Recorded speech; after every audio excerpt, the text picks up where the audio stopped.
Hindupuram MLA Balakrishna మీడియాతో మాట్లాడుతున్నారు. ప్రత్యక్షంగా చూద్దాం. హిందూపురం మరకశిర వరకు పాదయాత్ర పెట్టానంటే ముఖ్యంగా ఈ రోడ్ కట్టింగ్స్ ఏవేవైతే ప్రాబ్లమ్స్ ఉన్నాయో క్లియరెన్సెస్, అలాగే ఏదైతే రైల్వే క్రాసింగ్ ఉంది, ఒకటి రెండు ఉన్నాయి, మాకు ఒకటి ఉంది, మడకశిరకు ఒకటి ఉంది, 2 రైల్వే క్రాసింగ్స్. అవన్నీ కూడా త్వరగతిని అందరు ఆఫీసర్స్ వాళ్ళందరి సహాయ సహకారాలతో త్వరగతిని ఆ పనులన్నీ పూర్తి చేసి ఒక 3 మ్యాక్సిమం 4 నెలల్లో నీళ్లు అందించడం జరుగుతుంది. అలాగే ఎన్నో ప్రాజెక్ట్స్ ఉన్నాయి. ఇప్పుడు మాకు సీఎం గారిని అడగగానే వెంటనే ఆయన పిఏబిఆర్ నుంచి, అంటే అప్పుడు కాంగ్రెస్ హయాంలో వాళ్ళు వేసినప్పుడు అంతా నాసి రకమైన పైప్ లైన్లు వేయడం, ఎక్కడికక్కడ బర్స్ట్ అవ్వడం, పైపు వాటర్ లీక్ అవ్వడం అలా జరుగుతుంది.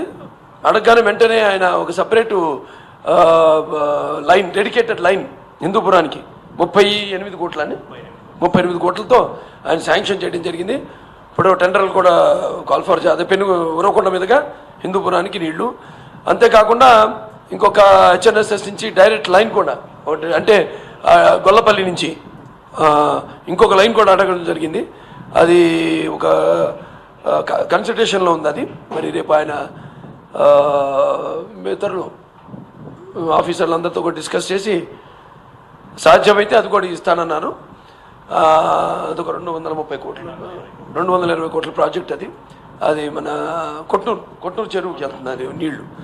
అలాగే మాకు ఇంకో చెరువు ఉంది, అదేంటి మన ఆ చెరువుకేమో మొత్తం ఈ సమ్మర్ స్టోరేజ్ ట్యాంక్స్, అలాగే ఒక పార్క్ని డెవలప్ చేద్దామని సూరపకుంట. సో అలా ఇప్పటికీ అన్నీ పూర్తయినాయి. ఇప్పటిదాకా ప్రభుత్వం పెడుతున్న పథకాలన్నింటినీ ముందుకు తీసుకెళ్తూ ఈ యొక్క ఏవైతే పెన్షన్లు ఉన్నాయో, అలాగే మిగతా అన్ని మౌలిక సదుపాయాలన్నీ కూడా అందరికీ సమకూర్చడం జరిగింది. అనంతపురంలోనే హిందూపూర్ నెంబర్ 1 పొజిషన్లో ఉంది. అలాగే జిల్లాలో ఏమో 7వ స్థానంలో ఉంది.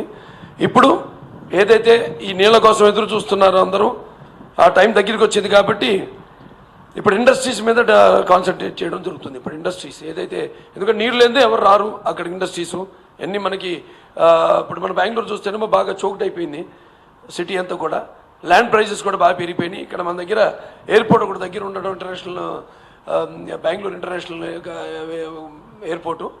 సో అవన్నీ భౌగోళికంగా అవన్నీ ఉన్న అడ్వాంటేజెస్ అన్నీ కూడా దృష్టిలో పెట్టుకుని ఇప్పుడు ఇండస్ట్రీ వాళ్ళ మన economy board, development board CEO Krishna Kishore గారు, అలాగే ఇండస్ట్రీస్ సెక్రటరీ సాలమన్, ఇదివరకు మాకు అనంతపురం జిల్లా కలెక్టర్గా పనిచేశారు ఆయన, కాబట్టి ఆయనకు బాగా తెలుసు. ఆయన అనుకోకుండా ఆయన ఇండస్ట్రీస్ సెక్రటరీ అవ్వడం, కృష్ణ గారు ఉన్నారు ఏపీఐసి చైర్మన్, అందరం కూడా కూర్చొని ఈరోజు డిస్కషన్ చేయడం జరిగింది.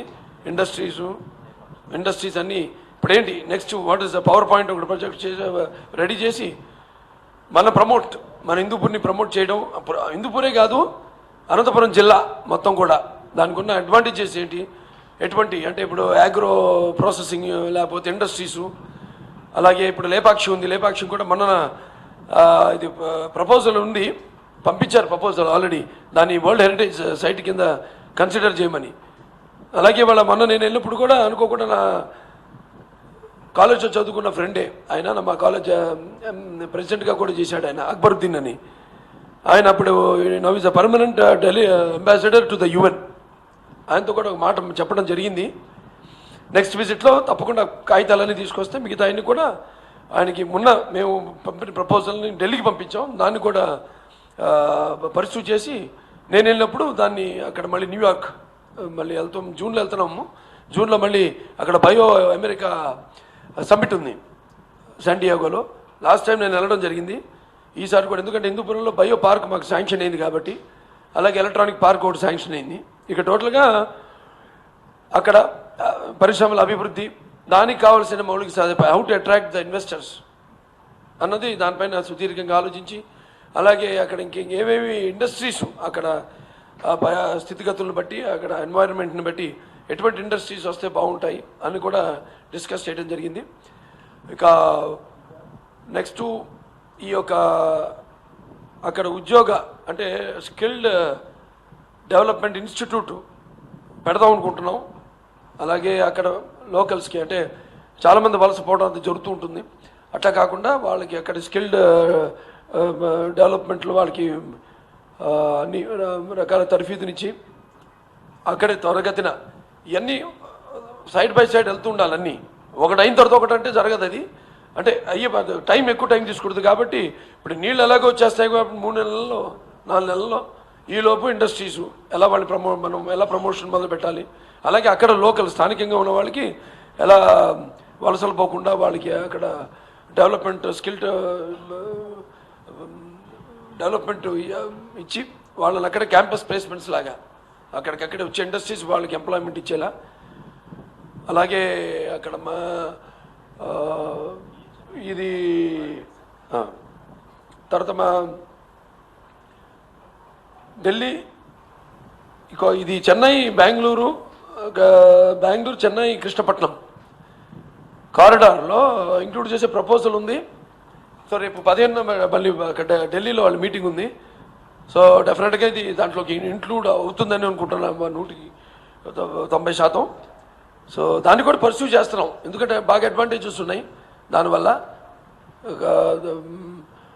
అలాగే ఇంకా మిగతా డెవలప్మెంట్స్ విషయంలో అంటే ఎట్లా మనం రేపు బయో అమెరికాలో పార్టిసిపేట్ చేయబోతున్నాం కన్వెన్షన్లో, దాన్ని మనం ఎలా పార్టిసిపేషన్ అంటే ఇంతవరకు మనం ఆంధ్రప్రదేశ్ ఒకటే రాష్ట్రం అందులో పాల్గొంది. పోయిన సంవత్సరం జూన్ 6 7 జరిగింది.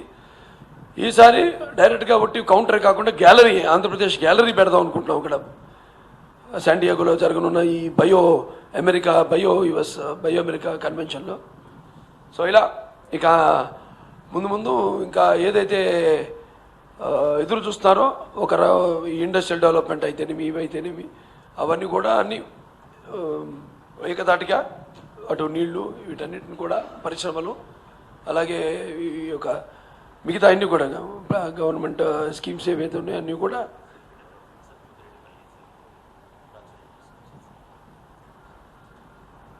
సో అలా ఇవన్నీ సో దాని మీద అందరితో డిస్కషన్ జరిగినాయి. సో అలాగే ఒక టూరిజం సర్క్యూట్ కూడా చేస్తే బాగుంటుందని డిస్కస్ చేయడం జరిగింది. అంటే మన లేపాక్షి కానివ్వండి, లేకపోతే అక్కడ వీరపురం బర్డ్ శాంక్చురీ, ఆ పక్కన పెనుగొండ ఫోర్ట్ ఉంది, అలాగే సత్యసాయిబాబా పుట్టపర్తి ఉంది, తర్వాత అదేది తిమ్మమ్మ మర్రిమాను అది ఇవన్నీ కూడా చేసుకుని ఒక టూరిజంను కూడా సైడ్ బై సైడ్ వాటితో ఈ ఇండస్ట్రీస్ వీటన్నిటితో పాటు కూడా డెవలప్ చేయడం గురించి డిస్కషన్స్ జరిగినాయి.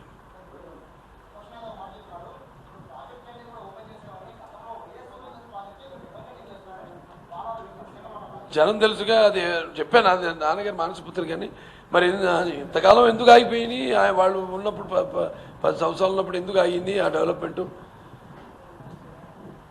అది అందరికి తెలిసిందే. ఈ జలయజ్ఞాన్ని ఎలా ధనయజ్ఞంగా మార్చుకున్నారు.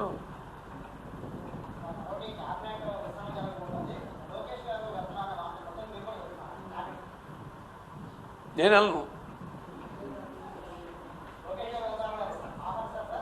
నేనే ఆహ్వానించడానికి. అది పార్టీ అధిష్టానం తీసుకునే నిర్ణయం. ఆ నిర్ణయాన్ని ఏ నిర్ణయమైనా ఆమోదిస్తాం. అధిష్టానం తీసుకునే ఏ నిర్ణయం అయినా.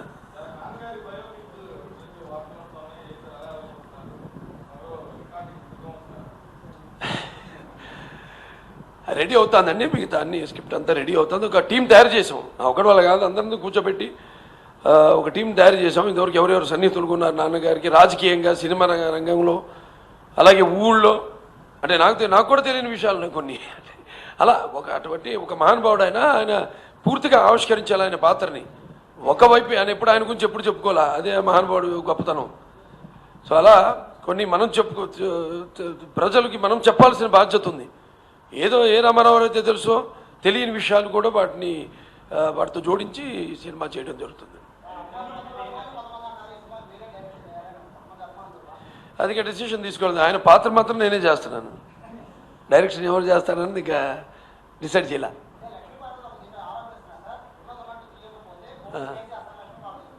అదే ఎక్కడ మొదలు పెట్టాలి, ఎక్కడ పూర్తి చేయాలో నాకు తెలుసు. ఎవరి వీటికి మేము అదొక మహానుభావు సినిమా. ఇక్కడ అమరావతి కూడా ఇవాళ శరవేగంగా పనులు అవుతున్నాయి. అక్కడ దాన్ని ప్రిజర్వ్ చేసి వచ్చేవాళ్ళకి అందరికీ తెలిసేలా, ముఖ్యంగా ఇది కమర్షియల్ ఏం కాదు, అది త్వరత ఎట్లాంటి డిసిషన్ తీసుకుంటే అలా దాన్ని మొత్తంగా చేయడమా, లేకపోతే అమరావతి అక్కడ మ్యూజియం లాగా ఆయన ఎలాగో పెడుతున్నాం, అక్కడ ఒక థియేటర్లో ఆయన్ని వచ్చే వాళ్ళకి అట్ట పెట్టడం అనేది చూడడానికి వీలుగా ఏంటన్నది డిసిషన్ తీసుకుంటాం పార్టీ మేము.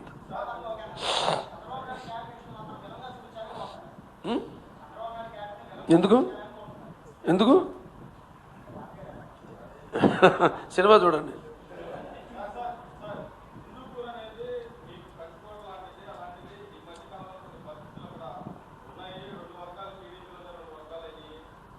టీడీపీలో 2 వర్గాలు కదా, అక్కడ మన వర్గాల రాజకీయం ఉండింది ఒరిజినల్గా, ఒక ఆలన పాలన లేక దాన్ని ఒక గొడుకుంది తీసుకొద్దామని ప్రయత్నం, ఎవరికి వాళ్ళు కొంచెం మారాలంటే టైం పడుతుంది, మనుషులే కదా మనంతా. ఏదైనా ఒకసారి సడన్గా ఏదైనా చేయాలన్నా వాళ్ళకి అది మెంగుడు పడకుండా ఉంటుంది కొద్దిగా, అది సహజం. నేను ఎవరిని తప్పు పట్టట్లా, ఎవరిని ఆరోపించట్లేదు.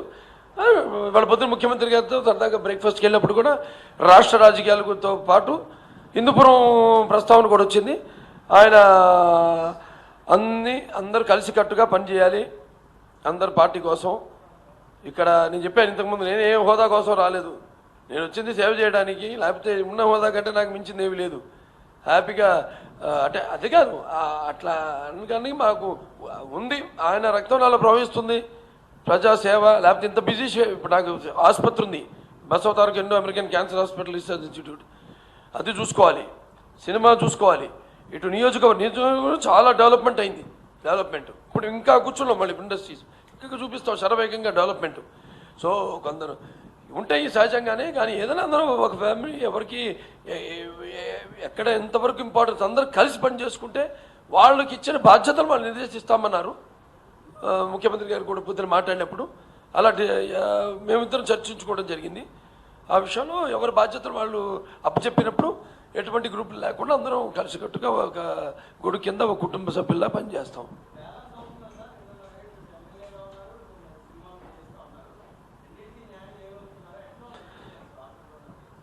బాగుందండి, ఆ శక్తిని భగవంతుడు ఇచ్చాడు. నాన్నగారి స్ఫూర్తి ఉంది, నాన్నగారి క్రమశిక్షణ ఉంది. సో నాదైన శైలిలో ఆయన స్ఫూర్తి నేను నడుచుకుంటున్నాను. ఆనందంగా ఉంది, చాలా సంతోషంగా ఉంది.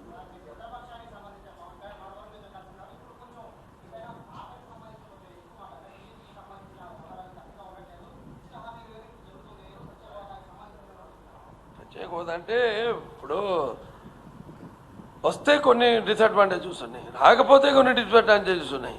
ఏదైనా ఇప్పుడు జిఎస్టీ వస్తుంది రేపు, దాని సంగతి ఏంటి? ఇప్పుడు దాంట్లో ఇవన్నీ కూడా మనం అంటే నేనేది ఏంటంటే పూర్తి అవగాహన చేసుకుని రాష్ట్ర అభివృద్ధి కోసం మంచి సలహాలు ఇచ్చి అంటే తప్పితే హోదాలు వీటి వల్ల, ఎందుకంటే త్వరతో ఒక ఆర్డినెన్స్ కూడా తీసుకొచ్చింది ఇదే గవర్నమెంట్. ఎందుకంటే ఒక స్టేట్స్కి ఏ స్టేట్కి కూడా మేము ప్రత్యేక హోదా ఇవ్వమని ప్యాకేజ్ ఇస్తామని. సో దాన్ని అనుసరిస్తున్నారు కాబట్టి మనకు తీసుకోవాల్సిన మనం ఏం విభేదాలు మనకు అనవసరం. మనకు కావాల్సింది మన రాష్ట్ర అభివృద్ధి. దానికోసం చంద్రబాబు నాయుడు గారు బ్రాండు, దానికి ఆయన ఇంతకుముందు ఉమ్మడి రాష్ట్రంగా ఉన్నప్పుడు అంత తెలంగాణ డెవలప్మెంట్ అంతా ఇవాళ ఎంత జరిగిందో అందరికి తెలిసిందే. సో అదే నమ్మకం. సో డెఫినెట్గా ఆయన నాయకత్వంలో ఆయనే మన ఆంధ్ర రాష్ట్రానికి బ్రాండ్. తప్పకుండా అన్నింటినీ అధిగమిస్తారు, మంచి ఒక రాష్ట్రాన్ని ముందు చూస్తారు.